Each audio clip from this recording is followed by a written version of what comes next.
Oi, oi, oi. E aí, pessoal? José aqui em mais um episódio do 92 Bytes. Hoje recebendo uma pessoa sensacional. Agenda complicada, foi difícil de conseguir, hein, Tainara? Ela é influenciadora, ela é mãe, ela é empreendedora. Então, né, a agenda dela é super apertada, mas a gente conseguiu um tempinho com ela. Não por acaso, né? Tem outras coisas mais, a gente vai conversar durante esse podcast. Mas segura na cadeira que hoje a gente tá recebendo quem, Tainara? Bom, eu já dei aqui uma paletinha do que ela é, né? Ela é especialista em gestão de negócios de moda, em e-commerce, em empreendedorismo criativo, influenciadora, empreendedora, mentora de mulheres. E hoje eu vou apresentar Ludmila Costa. Seja muito bem-vinda, tá? Obrigada, gente. Obrigada pelo convite. É um prazer estar aqui com vocês hoje. Foi muito, muito, muito especial estar aqui. Esse nosso bate-papo de encontro, assim, para poder conectar. Os nossos papos foram muito relevantes, né? Fez a gente trazer sentimentos que vêm de uma casinha bem lá no nosso comecinho de história, que José trouxe essa questão de ir no costureiro com o pai, com a mãe, né? E tudo isso me fez lembrar também dos meus momentos fazendo a mesma coisa com minha mãe, que foi onde nasceu essa sementinha no meu coração. Mas... Que é um ótimo ponto de partida, inclusive, né? Perfeito, já deixo contigo. Emenda aí, Tainara. Ludmila, então, puxando o ganchinho dessa tua trajetória, fala aí de onde surgiu a Ludmila, onde você nasceu, como que foi a tua infância. Bom, vamos lá. Eu sou aqui de São Luís, Maranhão, né? Minha família morava em Santa Rita, mas eu nasci aqui e 3 anos depois a gente veio morar aqui.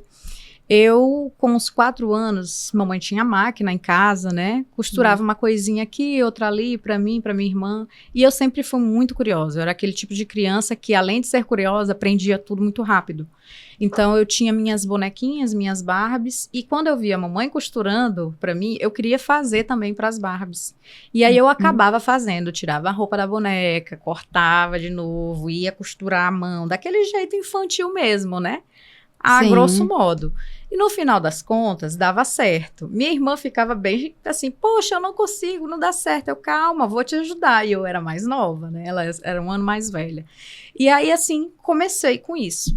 Quando fui crescendo, a gente não era uma família que tinha muito acesso financeiro, né? Então, nós tínhamos períodos específicos para fazer as compras, que é período de Natal. Então, Natal tem que comprar a roupa das crianças que vai usar no Natal. E assim era. Quando a gente ia fazer essas compras, eu nunca achava uma roupa que eu gostasse da forma que eu imaginava, né? E isso começou a me gerar uma inquietação. E eu falava, mãe, eu não queria nenhuma dessa roupa. Se a gente comprar um tecido, a senhora me leva na costureira para fazer? Eu já com 10 anos comecei a falar isso para a mamãe. E aí ela começou a fazer isso comigo. A gente comprava, levava na costureira, eu dizia como eu queria. E quando eu recebia... Eu tinha aquele sonho, quando eu recebia, eu me frustrava completamente. Aí ficava assim, mãe, eu vou usar porque, né, já tá feita, a senhora já pagou, a gente já gastou o dinheiro mesmo, então tá. Mas se eu pudesse, eu costurava a minha. Mas se eu pudesse, e nesse se eu pudesse, eu fui crescendo com esse desejo de aprender. Eu estudava no SESI, né, fazia ensino médio e tive que começar um curso técnico, né, SESI Senai. E aí, o que ocorreu? Nesse meio tempo, aí era 2008, 2009, surgiu o curso de vestuário no Senai aqui de São Luís, no Monte Castelo. E eu disse, quer saber? Chegou o meu momento. Muito bom. É o meu momento de fazer. E eu já tinha uma máquina doméstica em casa, eu costurava assim, uma bolsa, eu fazia bolsa para vender, eu fazia aplique em feltro na bolsa, porque eu sempre gostei de ter o meu próprio dinheiro. Então, assim, tudo que eu podia fazer para gerar uma renda para mim, que fosse para botar um crédito na carteira, comprar um lanche, ir no cinema, fazer alguma coisinha de adolescente, então eu desenrolava ali com a minha máquina. Fazia bolsa, fazia apliques, né? E vendia as bolsas, 30, 40 reais, que na época era muito dinheiro. Eu tinha 16 anos, 15 anos. Vendeu uma bolsa a 30 reais de tecido, que eu peguei uma calça jeans minha, de mamãe e de papai, que já estava lá, que eu não tive custo. E peguei outros retalhos e montei uma flor e fiz um aplique, fiz isso. Para mim, nossa, era uau. né? E assim eu fui fazendo. Quando entrei para o curso técnico, né? Eu consegui, graças a Deus, me destacar bastante, desenvolvi vários trabalhos com o estilista daqui, que infelizmente já é falecido, né? O Chico Coimbra, e vocês devem conhecer, assim, por nome, né? Ele realizou muitos trabalhos, inclusive tinha até o Museu do Chico Coimbra, que era na casa dele. Desenvolvi coleção para algumas lojas daqui, de biquínis também. Então, foi um momento de muito crescimento e de eu verificar que realmente, cara, é isso que eu gosto de fazer. Isso aqui, para mim, é uma entrega que está dentro do meu coração. E, a partir daí, eu concluí o curso técnico, concluí o ensino médio e abriu o seletivo para o próprio Senai, que era onde eu estudava. E aí, eu fiz o seletivo do Senai, passei, e logo foi em 2011, o seletivo, final de 2011. Eu já tinha passado na UFMA também, já estava estudando na UFMA pela manhã, fiz o seletivo, em junho de 2012 eles chamaram. Aí fiz as provas, né, que é a prova de aula, você tem que dar uma aula, tudinho, sobre o que era costura, modelagem, nananã. Passei na prova, fui contratada, fiquei no Senai por 7 anos. 4 anos foi direto dentro da sala de costura. Então, eu comecei a dar aula, eu ia fazer 19 anos. Quando eu comecei a dar aula de costura, e modelagem, e corte, e peças íntimas, e tudo que vocês puderem imaginar. Então, assim, era o meu universo, né? Eu chegava lá 1 da tarde, eu saía 10 da noite. Eu trabalhava 8 horas corridas e estudava de manhã, fazia UFMA, estudava administração. Então, eu ia para a UFMA, da UFMA eu ia para o Senai, ficava o dia todo lá fazendo isso. Então, eu tinha alunas que chegavam na sala e falavam assim, mas cadê a professora? Aí eu começava a rir. Gente, boa noite, sou eu, a professora. Não, mas você não tem nem idade para ser professora. Eu, gente, calma. Vocês já estão me julgando pela capa. E assim eu ia, né? Quebrando o gelo com elas. Primeiramente, eu tive muita resistência, porque se vocês me acham com carinha de nova hoje, imagina com 18, eu tinha cara de 15, né? E aí era aquele sala de aula, eu imagino. Com senhoras de 40, 50, a aluna mais idosa que eu já tive, ela tinha 80 anos. E essa senhora tinha um brilho no olho, que eu dizia assim, cara, eu quero ter a força dessa mulher com 80 anos. Porque ela ia de ônibus pro curso, era de manhã que ela fazia, ela ia de ônibus pro curso, ela começou com modelagem. Fez o curso de modelagem todo, em contrapartida eu via alunos mais jovens, de 20 anos, desistindo porque não sabiam fazer uma conta de quanto é 1/4 da cintura, que é eu pegar a circunferência da cintura e dividir por 4. E essa senhora de 80 anos dizendo, meu filho, onde é que tu tá estudando? Eu acho que tu não tá estudando, não. Sabe? E eu vi assim, meu Deus, que diferença, sabe? Sim, essas diferenças geracionais, né? E é um impacto em sala de grande. aula isso fica muito mais evidente, porque eles têm aquelas preconcepções, como o José trouxe mais cedo na conversa, né? Isso.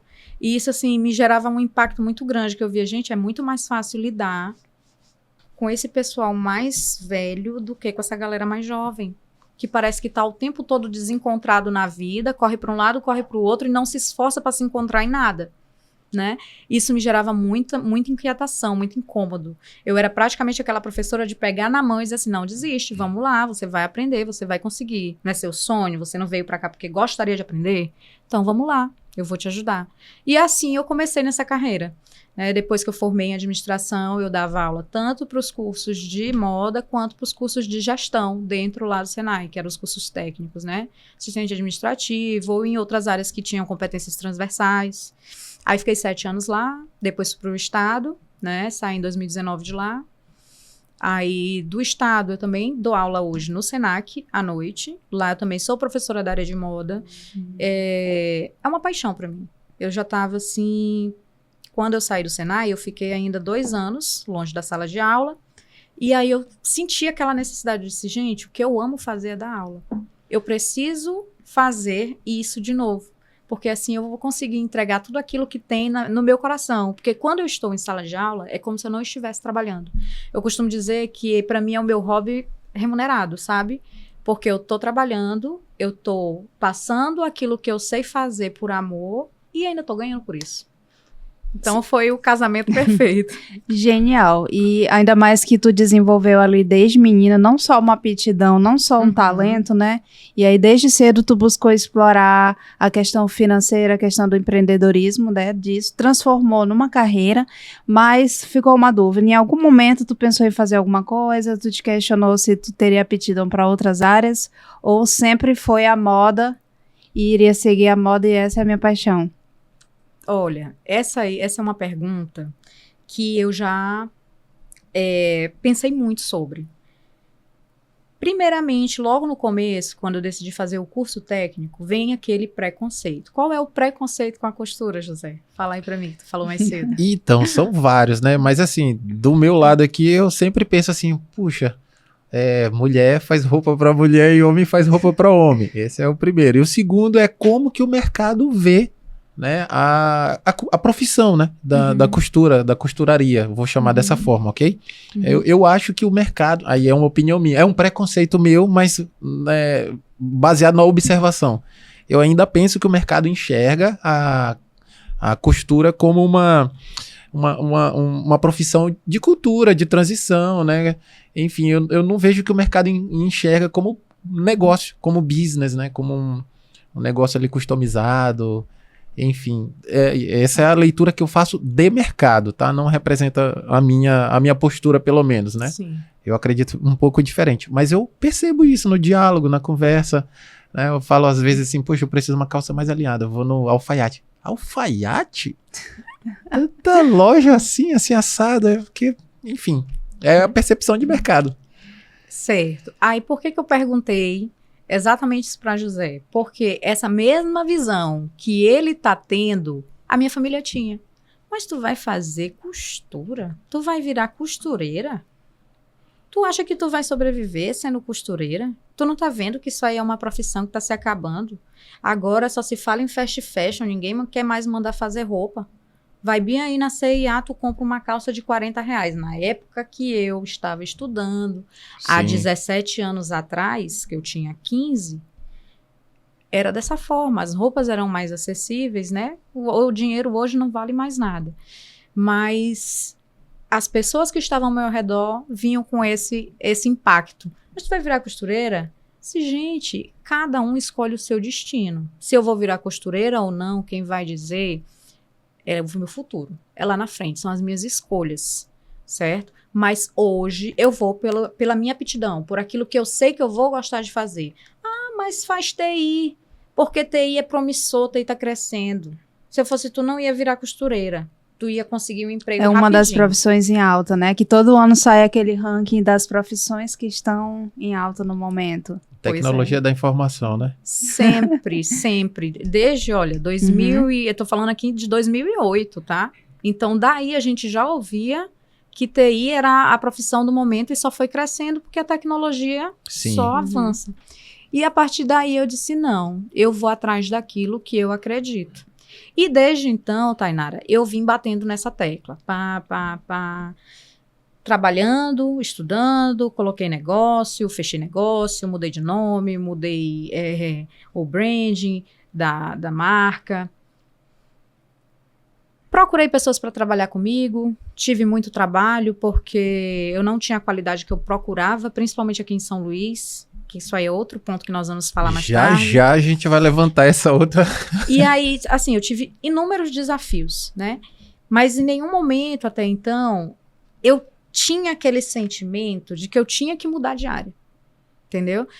Eu ficava, meu Deus, o que eu posso fazer que eu gosto de fazer? Só se eu virar médica logo. Porque eu amo medicina, eu amo estudar o corpo humano, ver remédios, até medicar os outros. Oh, meu Deus do céu. Então, assim, se eu fosse fazer uma transição de carreira hoje, eu ia dizer assim, eu vou fechar essa caixa e vou abrir a caixa da medicina. Porque a única outra carreira que eu me vejo hoje atuando seria essa. Porque eu digo, aqui na costura nós somos cirúrgicos, porque nós temos que entregar uma qualidade altíssima. Então, na medicina, eu sei que eu vou me entregar da mesma forma que eu me entreguei nesse aqui. Então, foi o único momento. E isso foi recente. Isso não foi antigo, esse pensamento. Né? Esse pensamento, ele veio em 2022. quando eu comecei a ficar meio enfadada de, meu Deus, e agora? Será que não está no momento de eu mudar, sair dessa trajetória? Aqui em São Luís não tem condição de crescer. Se eu quiser ser uma marca autoral, eu treino a pessoa para trabalhar comigo, depois que eu treino a pessoa me abandona, vai viver de costura, costurando para ela, fazendo o que ela quer, e eu volto para estaca zero, tendo que ser toda a minha equipe de novo. A criadora, a modelista, a cortadora, a costureira, e eu não tenho braço para isso sozinha. Então, é um processo bem longo. E depois de um tempo, eu disse assim, não, eu preciso concentrar um pouco sobre o que eu quero para Ludmila quanto profissional em médio prazo, daqui a 5 anos. O que eu quero estar fazendo? Eu quero estar vivendo disso. Então, daí eu tracei um objetivo. O que eu preciso fazer para alcançar essa minha meta? Estar vivendo do meu hobby remunerado. Eu tracei as metas de lançar o meu curso, lançar os meus livros, tentar manter as minhas marcas autorais, que hoje para mim é um desafio. Sim. Se eu fosse tentar fazer isso de outra forma, iria demandar hoje um capital muito alto, que seria terceirizar para fora do estado essa produção. Então, não é o momento ainda. E hoje eu me enxergo dentro dessa área de costura, gestão de negócios de moda, desenvolvimento humano, pessoal, quanto a essa questão de transformar a costura no business. Sempre no ecossistema de costura e moda. Aliás, exato. uma pergunta bem básica, assim, qual a diferença entre a costura e a moda, né? Embora andem de mão dadas, tem Certo. diferença? Ou quando eu falo da Ludmila, que é profissional da moda, eu também estou abraçando ali a Ludmila, que é costureira ou que é designer de costura, enfim. Legal essa pergunta, porque eu acredito que muita gente fica rodeando em cima dela, mas não externaliza, né?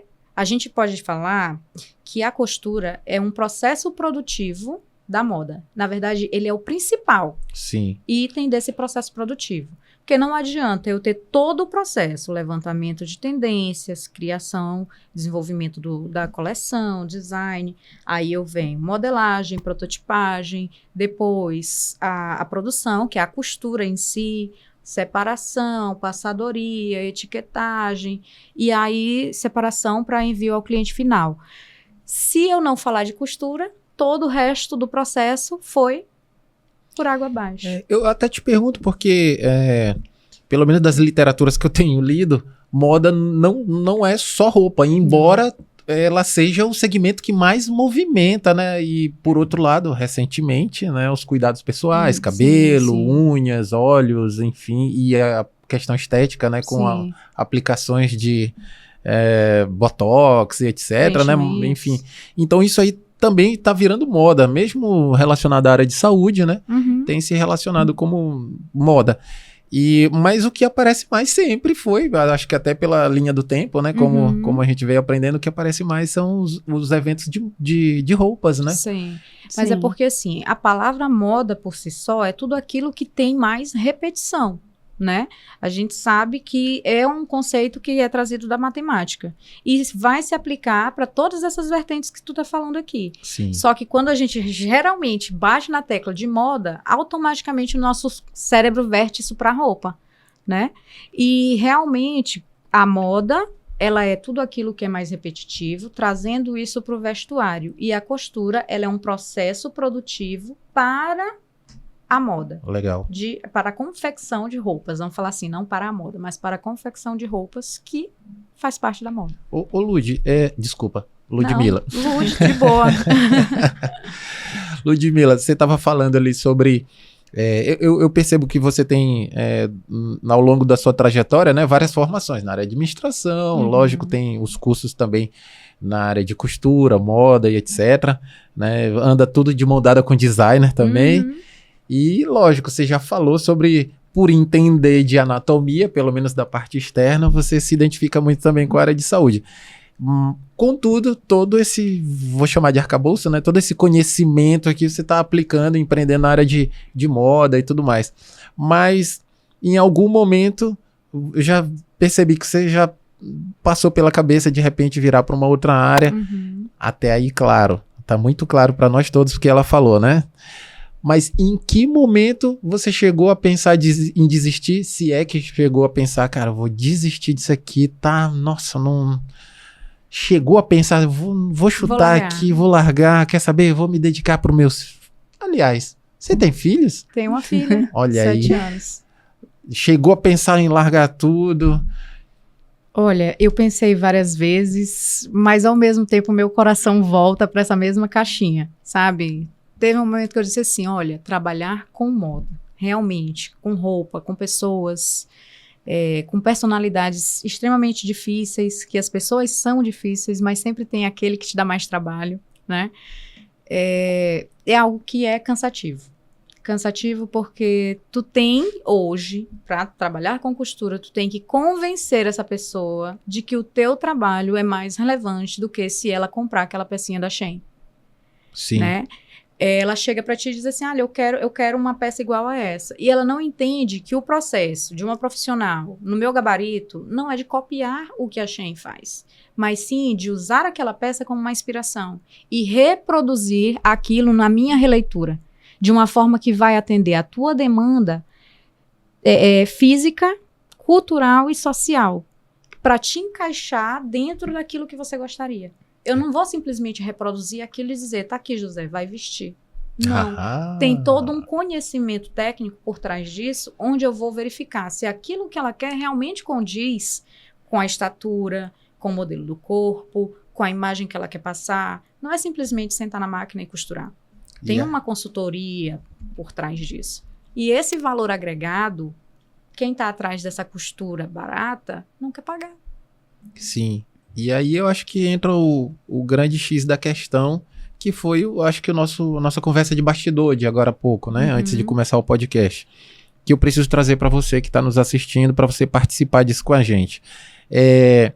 A questão de mercado, eu acho que, do ponto de vista negócios, né, a nossa cidade, pelo menos, eu vou falar dessa cena aqui, que é a cena do meu dia a dia. Sim. Eu percebo que ainda vê posso usar a palavra costuraria? Eu não sei se está certo ou errado, mas... costura mesmo, porque costuraria tem uma marca aqui em São Luís. Pronto. Ainda enxerga a costura, né, como um produto de cultura, de uma cultura que vem de pai para filho, porque a minha avó era costureira, minha mãe é costureira, eu sou costureira e minha filha vai ser costureira, né? Então, eu vejo que ainda tem muito essa mentalidade de preservação cultural e não enxerga isso como um business, um negócio. Inclusive, aí sim, do meu ponto de vista, um negócio muito rentável, é um negócio muito diferenciado, porque, por exemplo, com o avanço da tecnologia, ainda bem que você não foi para a área de TI,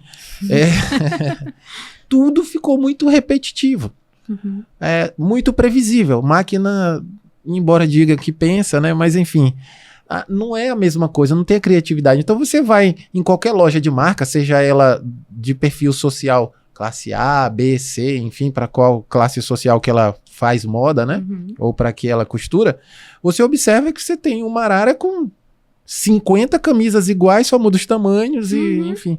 Então, existe um mercado, do meu ponto de vista de novo, que anseia por costura customizada. É a personalização. Exato. Né? Existe alguém que não quer vestir a mesma camisa que eu, que tinha 30 na mesma arara, enfim, que corre o risco de eu ir numa festa de aniversário e ter 2, 3 pessoas com a mesma igual. Que inclusive acontece, né? Acontece bastante esse tipo de ocasionalidade. Exato. Mas aí é que entra a parte do empreendedorismo criativo, né? Exatamente. Que ela busca atrelar todas essas questões e inovar. Fala um pouquinho mais sobre isso. Maravilha. Certo. Então, assim, esse trabalho que vocês colocaram aí muito bem, que o José traz a ideia da personalização, esse trabalho é um trabalho para quem realmente quer pagar o valor que esse trabalho vai custar. Como assim, professora? É o seguinte, o pessoal, eles querem cópia, mas quem quer a personalização é um grupo mais elitizado, porque ele quer se diferenciar. A partir do momento que eu busco a personalização, eu estou querendo a diferenciação. E quando eu sei que eu busco por essa diferenciação, eu sei que o valor agregado daquela peça vai ser diferenciado. Porque se eu quisesse ser igual a todos, eu ia numa fast fashion ou eu ia numa multimarca, né? Que a Aramis, Calvin Klein, Tommy Hilfiger, e a pessoa ia chegar, provavelmente poderia encontrar qualquer um outro. Agora, se você vai atrás de algo personalizado, que quando alguém bater o olho vai dizer, cara, aquilo ali tá realmente a cara do José, ou tá a cara da Tainara, porque a gente consegue aplicar aquela roupa, aquela composição completa, né, que não é só a questão da estética da Tainara, mas o estilo pessoal dela, a personalidade, as características fortes, as características físicas mais fortes dela, que são marcantes, né? Para que essa roupa, na hora que a pessoa... Não, a Tainara não precisa nem estar vestida, mas que a pessoa olhe e diga assim, cara, isso aqui tá a cara dela. Tem o jeito dela. Eu te entendo. Não é só moda, é conceito, é personalidade, né? Exatamente. Que tu busca atrelar nas tuas peças. E isso é que quem vai atrás dessa personalização quer, que gera essa diferenciação. Não só muito do mesmo. E isso aí tem um valor. E esse valor, quem tá aqui na classe C, D, ele só quer o quê? Ele só quer se vestir. Queria vestir algo diferente, como tá na Shein? Queria, mas queria cobrar pra gente um valor bem inferior ao que já está na Shein.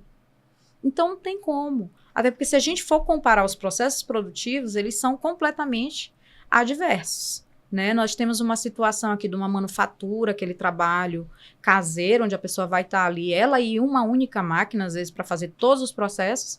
Em contrapartida, você está na Shein, onde uma pessoa não faz uma roupa completa, ela só faz um detalhe da roupa. Sim. Tem gente que só bota a gola, tem gente que só bota a manga, tem gente que só faz a casa, outro só bota o botão, o outro só engoma, o outro só dobra, o outro só bota no saco, o outro só despacha na caixa. Então, assim, é uma pessoa para cada processo. Aqui não, tu tá pagando uma pessoa que vai fazer o processo completo. Acho que você foi até generosa. Acho que a maioria dos processos nem vai ter uma pessoa, né? Pelo menos para dobrar, passar, encaixotar, vai ter uma máquina fazendo. Olha, possível. E a já gente vive esse momento de boom mundial, né? Pode-se dizer que até uma depreciação, uma desvalorização desse processo criativo artesanal mesmo. Sim. No sentido ali criativo da coisa, né? Como a gente vê da própria Shein. A gente costuma ver muito em noticiário sobre descartes, né? Em lixões de roupas, de marcas. Sim. Inclusive, muitas marcas hoje em dia estão trazendo isso, resgatando, tentando ressignificar essas peças, tentando dar outra identidade. Sim. Inclusive a Ludmilla, no início da carreira, ela já fazia isso de forma empírica, né, intuitivamente, enfim, usando o que não servia mais, né, construindo ali suas primeiras criações, bolsas e etc, que é muito legal. Mas existe uma indústria também por trás disso, né, Sim. Ludmilla? Tem um nome, inclusive, especial que é conhecido hoje, Recycling não, é... Upcycling? Upcycling, né? Isso. Não é isso? Isso. Perfeito. Mas enfim, pode até falar mais sobre isso, Ludmilla. Vou explicar Ludmilla. para vocês. Olha só. O upcycling, na verdade, ele é um movimento, né? Não é certamente uma empresa, também não tem uma tradução específica para esse termo em inglês. Sim. Ele significa recolocar o produto no topo do ciclo. Então, quando a gente fala de upcycling, ele é completamente diferente de uma customização. A customização, eu estou tratando ali de pegar algo e adicionar um toque extra. Por exemplo, eu vou pegar um short, geralmente o pessoal faz muito isso, uma customização para peças do carnaval. Pego ali um shortinho, colo umas fitinhas, cola mesmo. Ali ele está fazendo uma customização de baixo custo e que vai ter um alto impacto social, ambiental. Por quê? Tu vai vestir uma vez, a peça que utilizou cola provavelmente não vai prestar mais, aquelas fitinhas, aquele brilho vai cair, a peça vai ser deteriorada e o que você vai fazer com ela? Descartar. Então, assim, é uma coisa que me dá um sentimento muito, assim, chateante, como eu gosto de dizer, porque eu trabalho com costura, aí vem um cidadão, mostra pra pessoa como que corta, cola um monte de coisa, a roupa tá linda, e aí o que acontece? Usou a roupa um dia, pegou chuva no dia dessa festa, depois essa roupa não presta mais para nada, nem para ela ser reciclada, e ela vai para o lixo, polui um rio, polui o mar, polui o solo, porque sabe-se lá como isso vai ser descartado.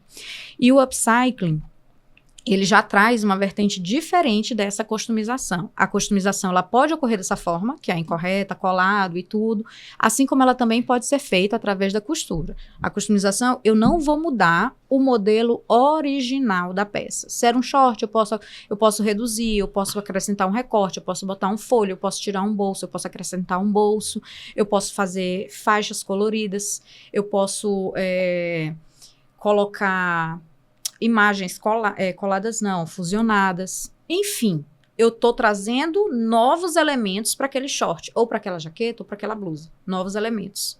Agora, quando eu falo de upcycling, eu tô falando de transformação. Aí eu trago aquela analogia da borboleta, né? Era lagarta, virou borboleta. Então, se eu tenho uma calça jeans e eu transformo essa calça jeans em uma jaqueta, eu ressignifiquei essa peça. Certo? Então, eu transformei. A partir desse momento, eu fiz um upcycling. Eu trouxe aquela peça novamente para o topo do ciclo. Ou seja, eu agreguei valor a ela. E eu vou vendê-la por um valor mais estimado do que o que ela valia ou de quando ela foi comprada, de quando a peça original foi comprada. Por isso que eu estou recolocando ela no topo do ciclo. E, de caso contrário, também tem aquilo que a gente chama de downcycling, que é você reduzir o valor daquilo que já existia, né? Ninguém geralmente quer fazer isso. A gente quer pegar algo e transformar em algo superior, de igual valor para cima, né? Não diminuir. Mas esse movimento de upcycling hoje, ele é importante, relevante e deveria muito ser explorado justamente para transformar a costura no business. Porque ele gera personalização. Nenhuma peça que a gente utiliza a metodologia de upcycling vai ser igual a outra. Nós temos uma quantidade reduzida de material, né? Ali eu não vou ter mais uma folha em branco, como eu digo. Quando eu começo a costurar, eu pego um pedaço do tecido, eu tenho uma folha em branco para criar minha arte. E quando eu pego uma peça pronta, eu já tenho um livro escrito, ali já tem uma história contada, né? Naquela calça, naquela camisa, naquele vestido. E a partir dali, não, eu tenho um limite para a criação. E essa criação, ela tem muito mais valor agregado do que eu comprar 3 metros de algodão e refazer ou criar uma nova peça. Perfeito. Eu estava vendo essa semana, né, estatisticamente, a indústria da costura, indústria têxtil, é a que mais polui o meio ambiente, não é isso? E existem poucos países que levantam bandeiras nesse sentido, até para não expor sua indústria, né? Enfim. E muito disso se deve ao processo de desenvolvimento do tecido, muito descarte também depois do tecido pronto, né? Você tem grandes indústrias aí que produzem massa, então tem muito descarte de retalhos, enfim. E existem soluções nesse caminho já? Como é que funciona assim? A indústria da moda está preocupada em reposicionar as sobras? Enfim, existem políticas já que obriga a indústria, pelo menos, trabalhar isso de alguma forma? Eu estou te perguntando porque, de verdade, não é o meu... Eu entendo de usar a roupa, eu entendo do meu gosto e tal, mas a gente não sabe o que acontece do outro lado da cortina, né? Então, eu fico muito feliz quando eu recebo um profissional que tá, assim, no segmento e que pode abrir essas informações pra gente. Sim. Existem caminhos, existem preocupações? Como é que funciona ali atrás da cortina, os bastidores? José, olha só, hoje ainda não existe nenhuma legislação que modifique a forma de trabalho de muitas indústrias têxteis. O que é que ocorre? Nós, posso falar assim dessa forma, né? Somos uma das indústrias mais poluentes, desde a forma do cultivo dessa matéria-prima que vai ser transformado no algodão, no linho e em qualquer outro tipo de fibra, seja ela sintética, seja ela natural ou animal, vegetal, etc. E não há ainda nenhuma legislação nesse sentido. Tanto que o que a gente percebe, existe tanto o descarte do refúgio, que é as sobras de tecido descartadas de forma incoerente, né, e antiético no meio ambiente, assim como também aquela questão das sobras de peças, estoques de grandes marcas, onde nós sabemos que hoje existe o cemitério da moda, que é o deserto do Atacama. Acho que vocês já ouviram falar, né? Sim. E eles criaram até um movimento chamado Recommerce Atacama. Vi também, participo, recebo as notificações. Pois é, só que ocorre, quando a gente para para estudar um pouquinho sobre esse processo, a gente observa que é algo ainda inversamente proporcional ao que eles fazem para a quantidade de descarte ali de forma anual. A gente está falando de bilhões de toneladas de roupas, em contrapartida é retirado de lá 300 peças de roupas para serem enviadas para esses compradores a preço de frete, que um frete geralmente que vem aí de fora para cá, 400, 500 reais. Sim. Então você está basicamente pagando uma peça nova que você compraria em alguma loja, né? Só que com uma vertente sustentável, porque está vindo de um descarte que foi feito de forma antiética, incorreta.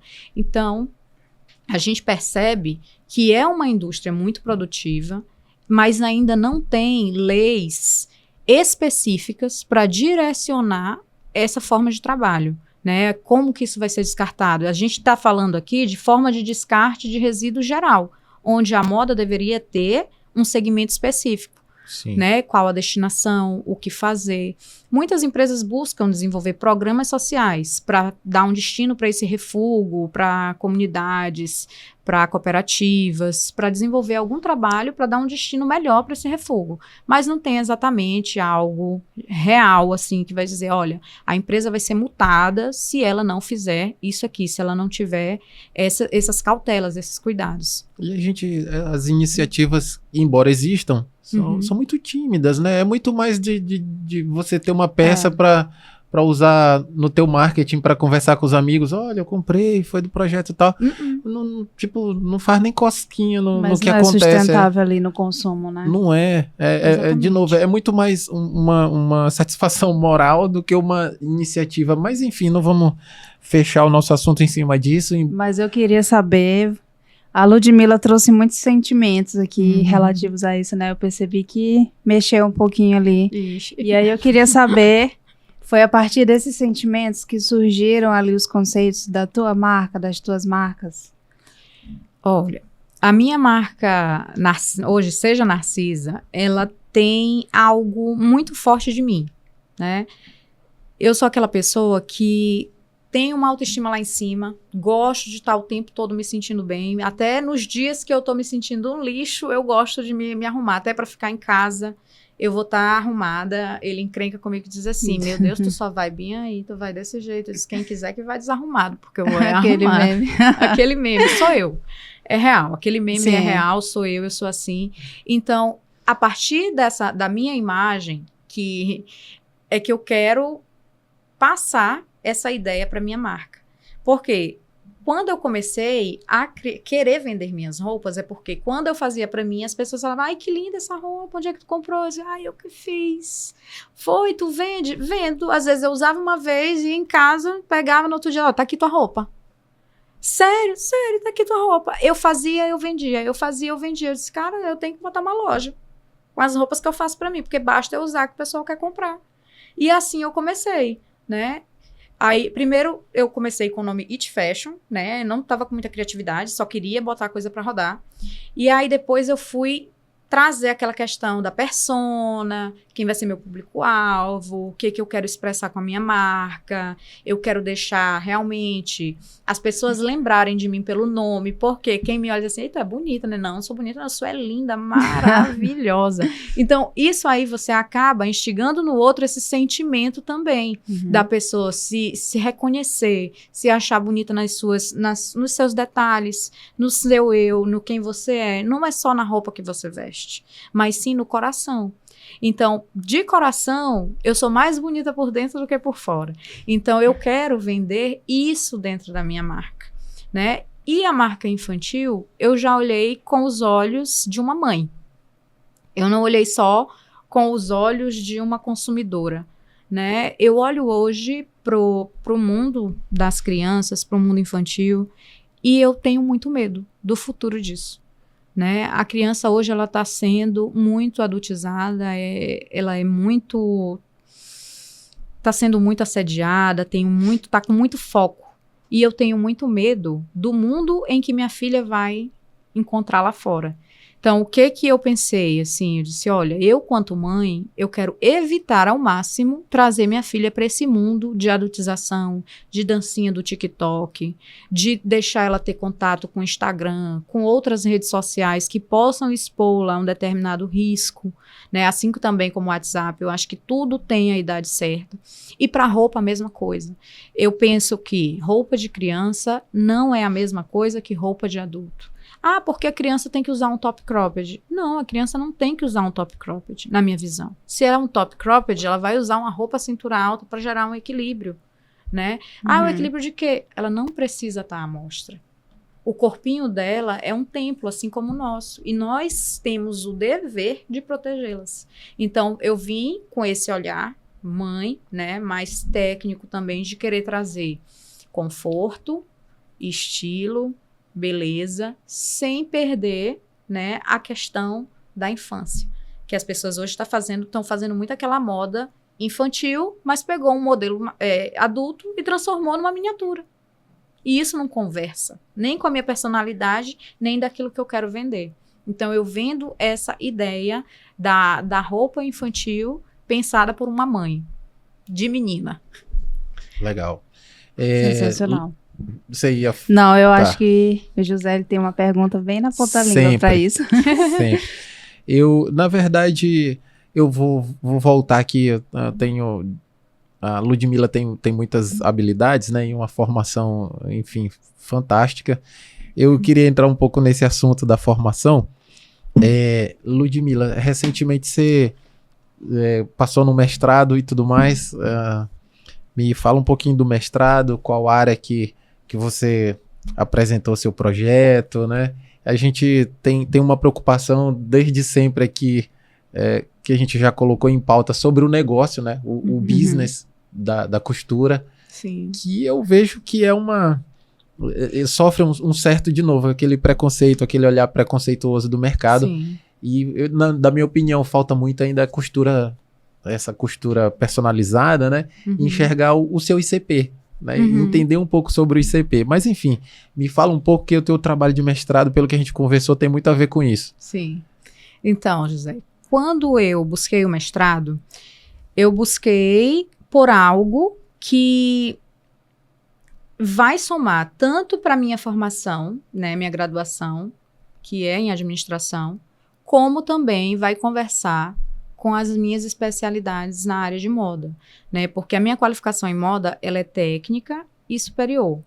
Então, eu quis trazer o design como mestrado, porque eu consigo agregar valor tanto na administração quanto na moda, certo? Porque o design, as pessoas têm ainda uma ideia muito pequena do design, enquanto, na verdade, o design ele é uma área interdisciplinar e super ampla, né? Tem design na ergonomia, tem design numa roupa, tem design no ambiente, tem design no urbanismo. O design está por todo local. Tem um design, né? No diálogo. Tem design no diálogo, Exato. na forma que a gente se comunica. Então, ele está em todo lugar, né? E essa escolha, ela, como é uma escolha interdisciplinar, eu vou conseguir, além de conversar com as minhas formações, eu vou ter um campo mais vasto de atuação, né? Tanto para a vertente da moda, quanto para a minha vertente de gestão. Então, eu sempre busco casar essas duas paixões, que é a gestão e a moda. E o design, ela é aquele ponto de interseção entre os dois. Nesse meu mestrado, o meu anteprojeto, ele tratou exatamente sobre desenvolver, através das estratégias de design de usuário e também experiência do cliente, duas disciplinas que seria gestão de negócios de moda e empreendedorismo criativo, voltados para designers de moda e costureiras. Por que isso? Porque são competências transversais que agregam valor pro negócio. Geralmente, o designer e a costureira, eles são profissionais autônomos. E por serem profissionais autônomos, eles precisam de um direcionamento de gestão e também de qual seria a minha saída, o meu nicho, como eu poderia empreender, qual o primeiro passo, por onde começar. E tudo isso faz parte do processo ensino-aprendizagem. Eu não posso falar só de design sem eu te dar o caminho para tu trilhar como um profissional da área, né? E como você vai gerenciar os seus negócios. A partir daí, eu pensei em que vou ter que unir as duas coisas e colocar esses assuntos para que a gente trabalhe de forma a capacitação efetiva. Porque não adianta só eu falar de gestão e te ensinar. Olha, para tu calcular o preço é assim, para tu fazer o levantamento dos teus custos é assim, e fazer isso de forma genérica. Quando eu destino o conteúdo para designer e costureira, eu estou falando que é um conteúdo específico. Como assim, Ludmila? A gente está falando de precificação de produto, levantamento de custos, tipos de materiais, como que eu devo atender esse cliente. É todo o processo que um designer de moda vai precisar saber para montar o negócio e gerenciar esse negócio e torná-lo lucrativo, com uma forma de falar que chegue nesse grupo heterogêneo, onde eu tenho pessoas com formação superior e pessoas com conhecimento tácito ali, certo? Que foi desenvolvido ao longo da vida, que tem habilidades técnicas como as costureiras, entendeu? Então, o foco é criar metodologias e até mesmo desenvolver ferramentas, cursos que deem esse direcionamento para esse público específico. Que é muito importante, né? Quando você tem um ecossistema que funciona de verdade, né, em toda a cadeia produtiva, enfim, que realmente reconhece todos os atores e papéis da cadeia. Sim. É muito importante, né? Sim. Então eu enxergo ali de cara já um trabalho bem sucedido aí. Sim. E fico orgulhoso, inclusive, de ter Ludmila aqui em São Luís, né? E ela tocou num ponto muito importante aí, que levantou aqui a luzinha. Como que você explora a experiência do cliente para esse nicho, para esse setor? Pronto. Quando a gente fala assim de experiência do cliente, para esse ponto específico, a gente quer entender quais são as dificuldades que esse público teve em acessar plataformas para fazer um estudo digital. Porque a partir do momento que a gente fala do crescimento de tecnologia, do avanço tecnológico, nós precisamos nos aproximar de forma tecnológica desse aluno, que às vezes não tem condição de se deslocar para uma faculdade, não vai ter condição de estar o tempo todo em sala de aula, mas ele pode fazer a hora dele de estudo, né? E isso trazendo essa visão de fazer um curso à distância, né? Para que isso alcance o maior número de pessoas possível, né? Então, o que ocorre? Quando eu falo nessa experiência do usuário, eu vou entender se esse público ao qual eu me direciono, eles tiveram já contato com algum ambiente virtual de aprendizagem, quais foram as principais dificuldades, será que foi só com o conteúdo encontrado, ou será que foi o ambiente em si que não foi intuitivo, não foi fluido, não teve como ele tirar as dúvidas, saber se ele estava indo no caminho certo. Tudo isso faz parte da gente entender o que foi ruim para ele, para criar, em cima dessas demandas negativas dele, algo que vai atender essa experiência do cliente de uma forma mais efetiva. E o design de usuário, o design educacional, ele vem justamente agregar valor com essa questão da experiência do cliente, onde é aqui no design que eu vou conseguir desenvolver um ambiente virtual que vai ser intuitivo, que ele vai encontrar o material didático de forma visual, de forma só auditiva, de vídeos, de slides, de apostilas. Eu vou ter uma gama de formas dessa pessoa aprender, né? Não só um único meio, né? Ou vídeo, ou só foto, ou só slide. É conveniente ressaltar apenas um ponto de atenção, tá? Quando Ludmila fala de experiência do cliente, lembra que o trabalho dela de mestrado é na área de capacitação, tá? De profissionais. Então, não é do tomador de serviço, é do profissional. Exato. Que vai trabalhar no segmento. Então, o trabalho dela é desenvolvimento de metodologias e abordagens para capacitação desse profissional. Beleza? É só para frisar essa informação.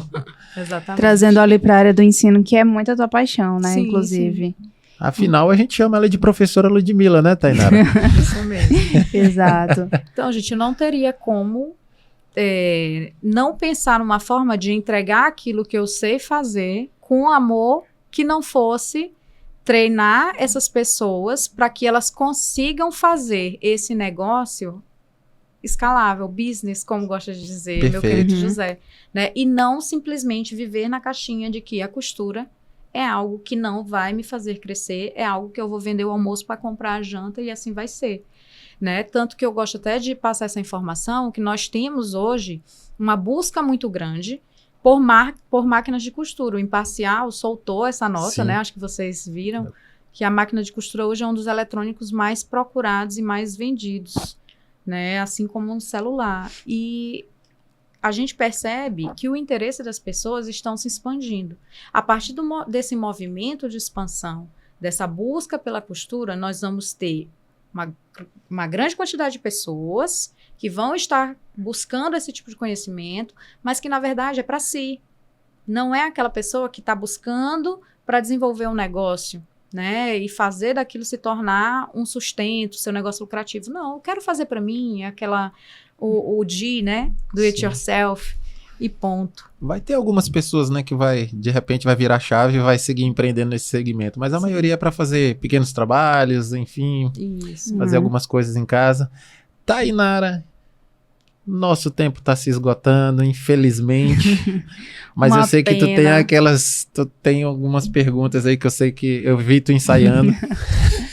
Não, mas é 100% orgânico, mas eu acredito que a gente não conseguiu abordar tudo, né? Que a Ludmilla aborda no dia a dia dela, todas as metodologias. Eu já ouvi ela falando um pouquinho sobre IA e a gente não conseguiu trazer hoje esse assunto, né? Fica para um próximo episódio. Olha, eu acho que merece, viu? Bora esticar? Bora, mais um minutinho, mais Bora, 10 gente. minutinhos. Vamos Fica lá. aí. Ludmilla. Vou pedir um tempo pro nosso editor Flop. Olha aí, o nosso editor Flop Olha. vai fazer Então, uma pergunta. Eu vou Fica até... à vontade, Flop. Por Vai com favor, Flop. você. É? Perfeito. Então, Ludmilla, fala um pouquinho sobre a tua abordagem sobre IA, como que tu agrega isso aí nesse segmento que tu tá explorando agora, né? Sim. Fala um pouquinho mais sobre isso. Certo, vamos lá. Eu acredito que a inteligência artificial hoje, ela é o futuro de muitas coisas, né? E não acredito que ela vai substituir pessoas. Eu já entro com essa fala porque eu acredito que a pessoa, ela vai se autossubstituir se ela não aprender a utilizar a ferramenta, né? E não simplesmente vai ser substituída de supetão. Até porque, para treinar essas máquinas, precisam de humanos, né? Que é aquele famoso learning machine. Perfeito. Me Exato. corrija aí, José, se eu estiver errada. Mas não é verdade? É verdade. Pois é, então nós precisamos treinar essa máquina para que ela seja inteligente. Então, a partir Verdade, daí, com algumas ressalvas, tá? né? É verdade. Mas vamos partindo desse princípio Perfeito. e trazer para dentro da área da moda. Às vezes isso para as pessoas é muito novo. Como que a inteligência artificial pode me ajudar com costura? Eu vou trazer um exemplo bem simples, que as pessoas que estão nos assistindo agora, elas podem até utilizar, né? E aí a gente entra também depois em outros escopos. Um exemplo simples a pessoa quer fazer uma roupa, ela pegou a imagem, pegou a inspiração do Pinterest, vamos supor que foi uma saia, né? Peguei lá uma saia lápis com fenda frontal e um recorte aqui no centro da perna. Aí ela pegou essa imagem e simplesmente ela não conseguiu ainda idealizar o desenho técnico dessa peça para transformar ela em uma modelagem. Desculpa, você pode repetir qual é a peça? É uma saia reta, formato lápis, com uma fenda frontal, certo? Na lateral da perna. Só um minutinho. Corta pra mim, Flop. Tu entendeu?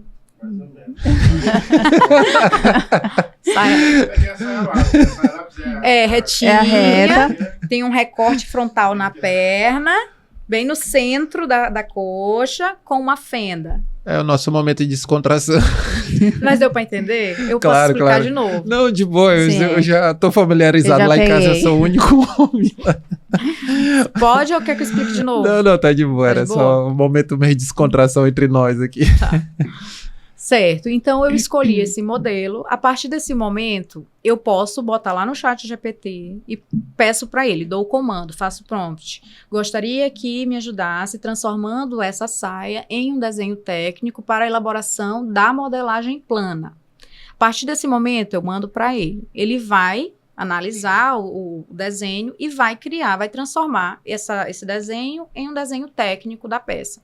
Por que o desenho técnico da peça é importante nesse processo? Porque eu consigo visualizar ali como vai ser a minha modelagem plana. Ou seja, eu vou transformar o desenho técnico no tamanho do corpo humano. Agora, eu queria que ele me ajudasse no passo a passo de como eu vou transformar isso em uma modelagem. Então, agora eu entro com a tabela de medidas. Eu posso pegar uma tabela de medida padrão e eu quero que ele desenvolva no tamanho 36. Ou então eu digo assim, não, vou querer fazer essa saia no meu tamanho. Eu tiro todas as medidas que são necessárias para a saia. Cintura, altura do quadril, comprimento da saia e o comprimento da fenda, certo? Feito isso, eu coloco para ele. Me ajude criando um passo a passo da modelagem dessa saia utilizando as seguintes medidas. E vou lançar as minhas medidas, né? No caso, as medidas da cliente, etc. Feito isso, eu envio para ele. Ele vai criar um passo a passo para eu criar essa saia, certo? Só que aí é que entra. Eu devo confiar 100% no que essa IA está me dizendo?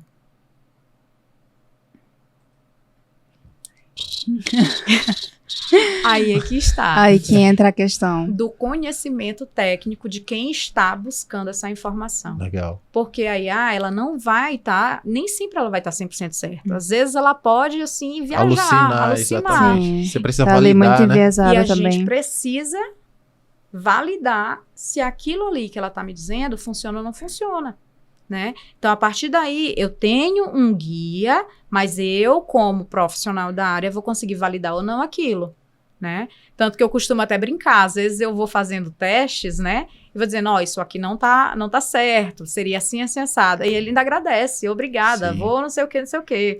Eu acho muito interessante fazer isso. Então, assim, as pessoas não imaginam que isso é possível, mas sim, é super possível, né? E se você tiver mais demandas, ele vai te dando outras opções. Quer que transforme em PDF? Quer que reparta essa modelagem em várias partes no tamanho A4 para você imprimir? Então, ele vai te dando outras opções e você vai fazendo uma conversa longa ali.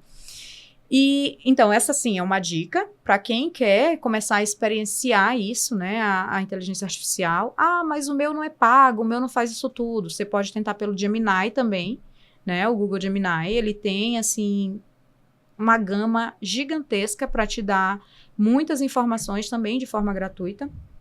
E, trazendo uma outra visão, nós temos, sim, hoje, várias inteligências artificiais que perpassam por todo o processo produtivo da cadeia de moda, né? Desde a hora que eu vou pensar no levantamento da tendência até a hora de eu entregar essa peça pronta lá para a loja, para o cliente final, né? Então, se eu pensar no processo de levantamento de tendências, a gente tem o que a gente chama de inteligência artificial, que é a que vai prever, ela é previsionista, né? Então, a partir desse momento, quando ela é previsionista, ela vai fazer o quê? Vai prever o que é tendência, quais são as cores, caimentos, tecidos, modelagens, estampas, que vão estar em alta para a próxima coleção. E aí nós temos um exemplo, é o Heuritech, que é uma inteligência artificial que faz justamente esse levantamento dessas informações, dessas tendências com base em mídias sociais, e-commerces, né, para ver o que realmente as pessoas estão buscando, usando, para poder dizer. É uma IA preditiva.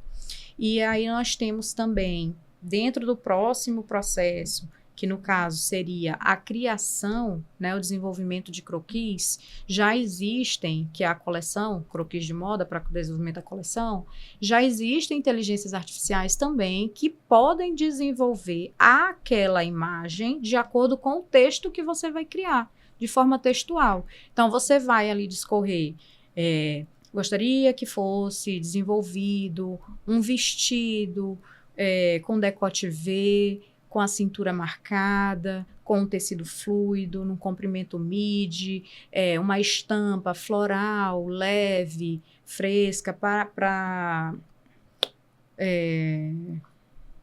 a coleção de outono e primavera. E assim você vai fazer todo esse prompt e vai colocar. Um exemplo disso é a Doe, que é uma uma parte, né, desenvolvida pela OpenAI, que é a mesma do ChatGPT. Assim como tem outras. Se a gente for para o outro processo, que é o processo da modelagem e prototipagem, a gente vai ter outra inteligência artificial também, só para isso, que ela vai fazer o processo de modelagem. Temos a Clo 3D, tem também tem uma que é muito utilizada agora,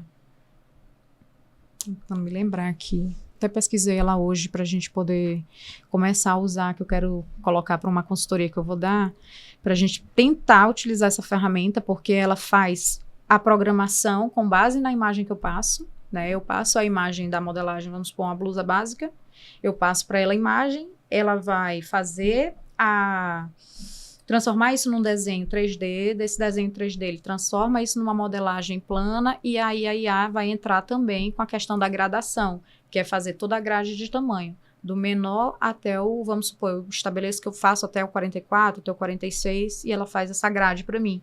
E automaticamente ela também já gera os encaixes. O encaixe é uma coisa muito importante, porque antes era feito de forma manual, ou no CAD, por exemplo, CAD Audaces.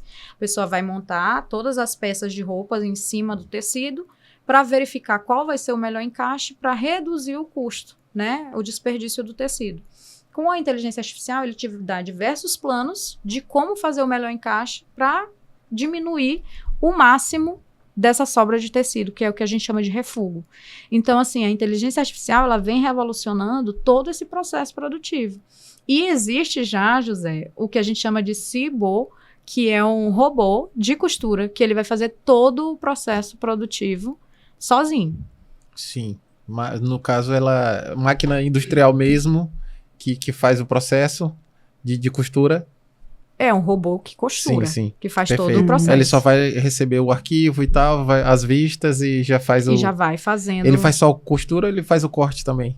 Todo o processo. Ah, que maravilha. E já tem também o que a gente chama de indústria 4.0, né? Sim. Que é a quarta revolução industrial, dentro dessa área da moda também, deixa tudo muito, muito robotizado. Sim. Em breve vai otimizando muitos processos, né? Eu imagino que em breve você vai ter algumas soluções assim, bem self-service. Muito.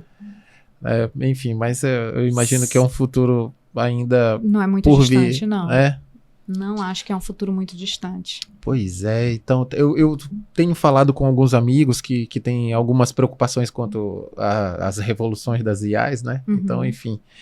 E eu tenho falado para ele, cara, aproveita o máximo agora, né? Então, que tu tem que escalar, tem que fazer, o dinheiro que tu tem que ganhar é agora. Exatamente. Né? E procurando Exato. caminhos, né, para tentar se incluir nesse mundo, ou tentar incluir o recurso da IA, né, para te proporcionar uma diferenciação e tudo mais. Sim. Eu acredito muito na IA nesse momento, auxiliando Sim. os processos, né, tornando eles mais eficientes, mais eficazes, mais rápidos, enfim, mais maduros, inclusive, menos né? custosos também. É isso aí. Eu acho que esse é o momento de você aproveitar o que ela extrair, o que ela pode te dar para evoluir teu processo. Do jeito que você falou, IA ajuda muito, mas tem que saber usar, né?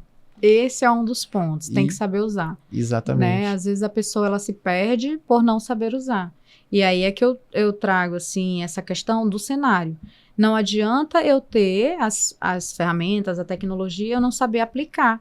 Hoje nós temos assim tanta coisa para ajudar em todo o processo e a gente se sobrecarrega querendo fazer ainda aquilo de forma manual, que isso acaba esbarrando na questão da minha disponibilidade financeira, porque eu estou sobrecarregado ali. Eu sou a gerente, eu sou a produtora, eu sou a desenhista, eu sou a vendedora, eu sou a caixa, eu sou tudo.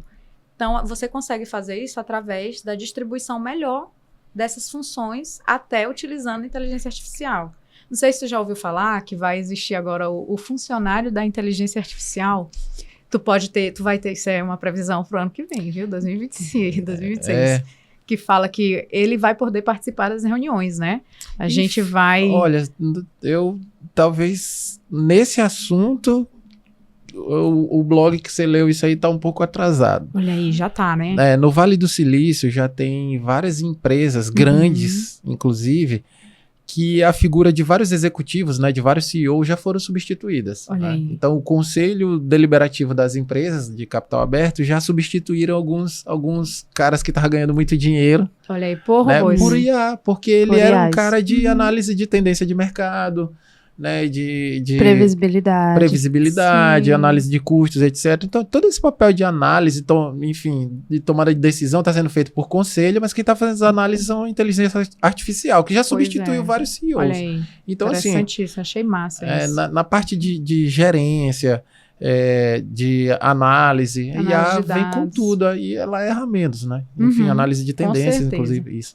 Assim, quando a gente é questionado de sopetão, geralmente a gente leva um delay, aquele tempinho para Sim. pensar, né? E às vezes depois a gente não vai ter tanta conexão ao que foi perguntado, como foi feito. Então, primeira coisa que eu gosto muito de fazer é anotar tudo o que é falado nas reuniões. Eu faço como uma pauta. Isso aí é de lei, então todas as que eu participo eu estou ali anotando tudo que está sendo falado.